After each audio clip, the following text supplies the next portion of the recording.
എന്നും ആരോഗ്യത്തോടെ ഇരിക്കാൻ ആഗ്രഹിക്കുന്നവരാണോ എങ്കിൽ നിങ്ങൾ ഇതുപോലൊക്കെ എള്ളും അവലും വിളയിച്ചതൊന്ന് കഴിച്ചു നോക്കൂ.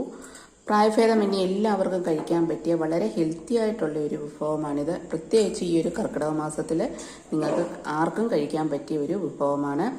പണ്ട് കാലങ്ങളിൽ മുതലേ നമ്മളിത് തയ്യാറാക്കിക്കൊണ്ടിരിക്കുന്നതാണ്. അപ്പം നിങ്ങളെല്ലാവരും ഇതുപോലൊക്കെ ഒന്ന് ട്രൈ ചെയ്ത് നോക്കുക.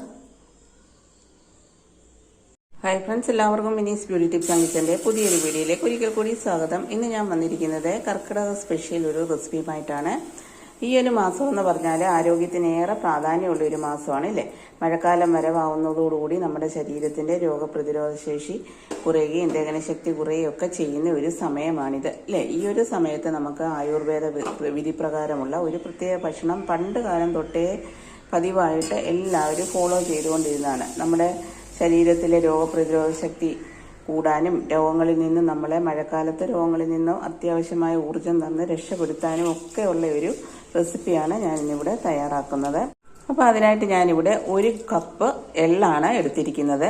ഈ ഒരു എള്ളിനകത്ത് അഴുക്കും മണ്ണും കല്ലും ഒക്കെ ഉണ്ടാവും. അത് കാരണം നമ്മൾ ഇതുപോലൊക്കെ നന്നായിട്ടൊന്ന് കഴുകിയാണ് എടുക്കേണ്ടത്. കഴുകിയെടുത്ത് 1-2 പ്രാവശ്യം ഇതുപോലൊക്കെ നന്നായിട്ട് നമുക്കൊന്ന് കഴുകിയെടുക്കാം. ഏകദേശം 200 ഗ്രാമോളം നമ്മളിവിടെ എടുത്തിട്ടുണ്ട് എള്ള്.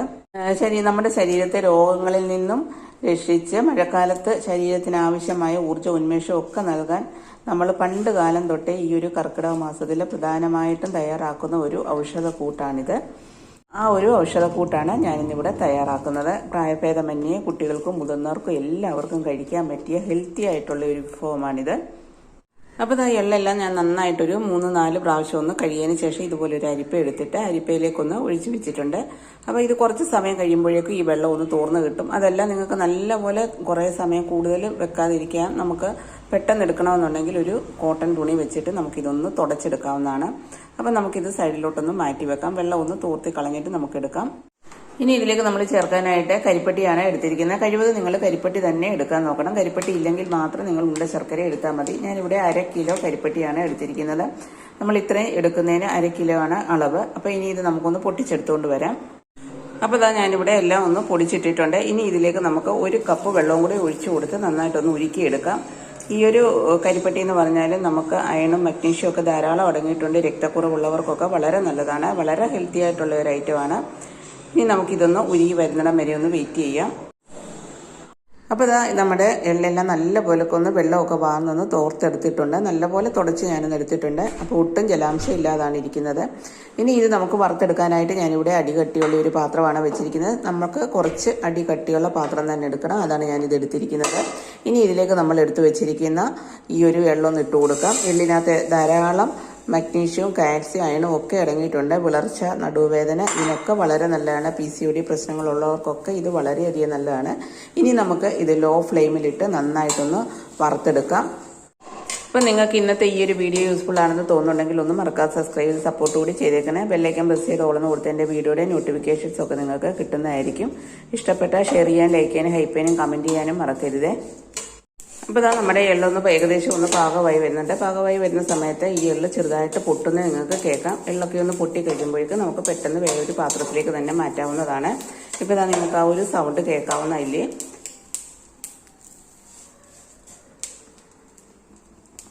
അപ്പോൾ ഞാനിവിടെ ഫ്ലെയിം ഓഫ് ആക്കിയതിന് ശേഷം വേറൊരു പാത്രത്തിലേക്ക് മാറ്റിയിട്ടുണ്ട്. കരിഞ്ഞു പോകാതെ ശ്രദ്ധിക്കണം. ായിട്ട് വേണ്ടത് അവലാണ്. മട്ട അവല് തന്നെ എടുക്കാൻ നോക്കണം. ഞാനിവിടെ അതാണ് എടുത്തിരിക്കുന്നത്. 2 കപ്പാണ് നമ്മൾ ഇതിന് എടുക്കുന്നത്. ഇനി ഇത് നമുക്ക് ചെറിയ തീയിൽ വെച്ചിട്ട് നന്നായിട്ടൊന്ന് റോസ്റ്റ് ചെയ്തെടുക്കാം.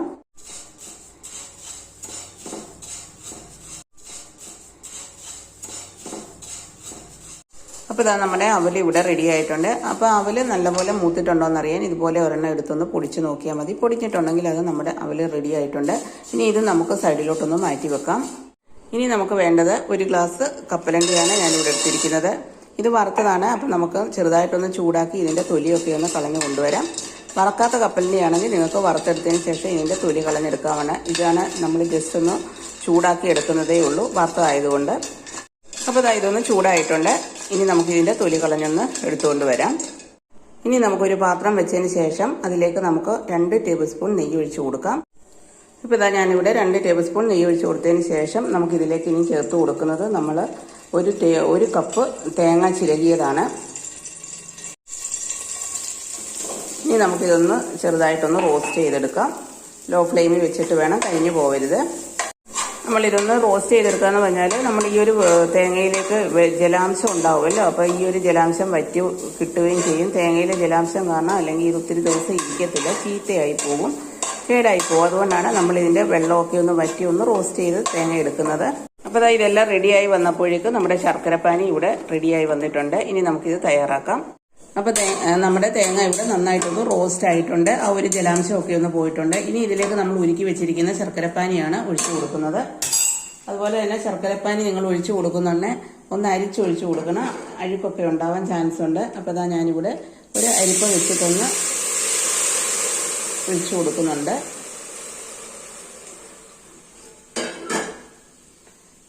അപ്പോൾ ഫ്ലെയിം ഒന്ന് കുറച്ച് വെച്ചിട്ട് വേണം. ഇനി ഇത് നമുക്ക് നന്നായിട്ടൊന്ന് ഇളക്കി കൊടുക്കാം. ഇളക്കി കൊടുത്തതിന് ശേഷം നമ്മൾ ഇതിലേക്ക് ചേർത്ത് കൊടുക്കുന്നത് 1/2 ടീസ്പൂൺ ഏലക്ക പൊടിച്ചതാണ്, 1/4 ടീസ്പൂൺ ഏലക്ക, അതുപോലെ തന്നെ 1/4 ടീസ്പൂൺ ചുക്കുപൊടി ചേർത്ത് കൊടുക്കുന്നുണ്ട്, 1/4 ടീസ്പൂൺ ജീരകം വറുത്ത് പൊടിച്ചതും ചേർത്ത് കൊടുക്കുന്നുണ്ട്. അതിനുശേഷം ഇതെല്ലാം കൂടെ നമുക്ക് നന്നായിട്ടൊന്ന് മിക്സ് ചെയ്ത് കൊടുക്കുക. മിക്സ് ചെയ്ത് കൊടുത്തതിന് ശേഷം നമ്മൾ ഇതിലേക്ക് ഫസ്റ്റിൽ ഇട്ട് കൊടുക്കുന്നത് നമ്മൾ വറുത്ത് വെച്ചിരിക്കുന്ന എള്ളുണ്ടല്ലോ, എള്ള് നമുക്കിതിലേക്കൊന്ന് ഇട്ട് കൊടുക്കാം.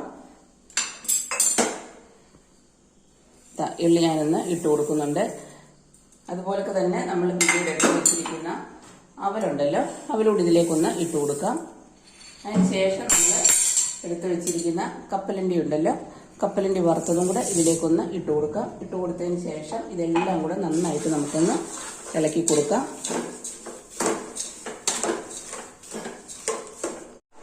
ഇനി നമുക്ക് ലോ ഫ്ലെയിമിൽ വെച്ചിട്ട് ഇതെല്ലാം കൂടെ നന്നായിട്ടൊന്ന് മിക്സ് ചെയ്ത് കൊടുത്തതിന് ശേഷം ഈ ഒരു ശർക്കര വെള്ളം വറ്റി വരുന്നിടം വരെ ഒന്ന് വെയിറ്റ് ചെയ്യാം. നമുക്കിത് കർക്കിടക മാസത്തിൽ മാത്രമല്ല എപ്പോൾ വേണമെങ്കിലും നമുക്ക് കഴിക്കാവുന്നതാണ്. പ്രത്യേകിച്ചും കർക്കിടക മാസത്തിലാണ് ഏറ്റവും കൂടുതലായിട്ടും ആൾക്കാർ ഇത് തയ്യാറാക്കുന്നത്. ശരീരത്തിന് ആവശ്യമായ പോഷകങ്ങളും ധാതുക്കളും പ്രോട്ടീനുകളും എല്ലാം വിറ്റാമിനുകളും എല്ലാം അടങ്ങിയ ഈ വിഭവം നമ്മുടെ ശരീരത്തിന് മാത്രമല്ല നമ്മുടെ ഹെയറിനും സ്കിന്നിനും കണ്ണിനും നടുവിന് വേദനയുള്ളവർക്കും PCOD പ്രശ്നമുള്ളവർക്കും രക്തത്തിന്റെ കുറവുള്ളവർക്കും എല്ലാം വളരെ നല്ലതാണ്. ബ്ലഡ് ഉണ്ടാകാനൊക്കെ വളരെ നല്ലതാണ്. കുട്ടികൾക്കും മുതിർന്നവർക്കും എല്ലാം വളരെയധികം ഗുണപരമായിട്ടുള്ള ഔഷധ ഗുണങ്ങൾ അടങ്ങിയതാണ്. ആർക്ക് വേണമെങ്കിലും ഇത് കഴിക്കാവുന്നതാണ്. ഇത് ദിവസം നമുക്ക് 1-2 സ്പൂൺ വെച്ച് 1 സ്പൂൺ വെച്ച് കഴിച്ചാലും മതി. ഡയബറ്റിക്കിന്റെ പ്രശ്നമുള്ളവരൊക്കെ ആണെങ്കിൽ 1 സ്പൂൺ വെച്ച് കഴിച്ചാലും മതി. കുട്ടികൾക്കൊക്കെ ആണെങ്കിൽ 2 സ്പൂൺ വേണമെങ്കിലും കൊടുക്കാവുന്നതാണ്. ഡെയിലി ഇത് കഴിച്ചു കഴിഞ്ഞാൽ നമുക്കൊരു 30 ദിവസമൊക്കെ ആകുമ്പോഴേക്കും നമുക്ക് നല്ല റിസൾട്ട് ആയിരിക്കും കിട്ടുന്നത്. നടുവിന് വേദനയുള്ളവർക്കും എല്ലിന് ബലം ഉണ്ടാവാനും എല്ലിനും പല്ലിനും കണ്ണിനും സ്കിന്നിനും ഹെയർ നല്ല ഗ്രോത്ത് ആയിട്ട് ഹെയർ വളരാനും ഒക്കെ വളരെ നല്ലതാണ്. എള്ളാണെങ്കിലും അവലാണെങ്കിലും കപ്പലണ്ടി ആണെങ്കിലും ധാരാളം ഔഷധ ഗുണങ്ങൾ അടങ്ങിയിട്ടുള്ളതാണ്. അതുപോലെ തന്നെ കരിപ്പെട്ടി എന്ന് പറഞ്ഞാലും ഒരുപാട് ഔഷധ ഗുണങ്ങളുള്ളതാണ്. അപ്പോൾ ഈ ഒരു കർക്കിടകത്തിൽ മാത്രമല്ല എപ്പോൾ വേണമെങ്കിലും കഴിക്കാം. പ്രത്യേകിച്ച് ഈ ഒരു കർക്കിടക മാസത്തിൽ നിങ്ങൾ ഇതുപോലൊക്കെ ഒന്ന് തയ്യാറാക്കി നോക്കുക. അതുപോലെ തന്നെ നിങ്ങൾക്ക് ഇത് 1-2 ദിവസം നിങ്ങൾ പുറത്ത് വെച്ചതിന് ശേഷം പിന്നെ ഫ്രിഡ്ജിനകത്ത് വെക്കുന്നതായിരിക്കും നല്ലത്. ഒരു ഗ്ലാസ് ജാറിനകത്തോ അതല്ലെങ്കിൽ അല്ലാതുള്ള ഏതെങ്കിലും ഒരു പാത്രത്തിലോ നിങ്ങൾക്ക് ഇട്ട് സേഫായിട്ട് വെക്കാവുന്നതാണ്. ആവശ്യത്തിനെടുത്ത് ഉപയോഗിക്കാവുന്നതാണ്. അപ്പോൾ ഇന്നത്തെ ഈ ഒരു വീഡിയോ നിങ്ങൾക്ക് എല്ലാവർക്കും വളരെയധികം യൂസ്ഫുൾ ആയിരിക്കുമെന്ന് വിചാരിക്കുന്നു. അപ്പോൾ വീണ്ടും പുതിയൊരു വീഡിയോയുമായി വരുന്നിടം വരെ താങ്ക്സ് ഫോർ വാച്ചിങ്.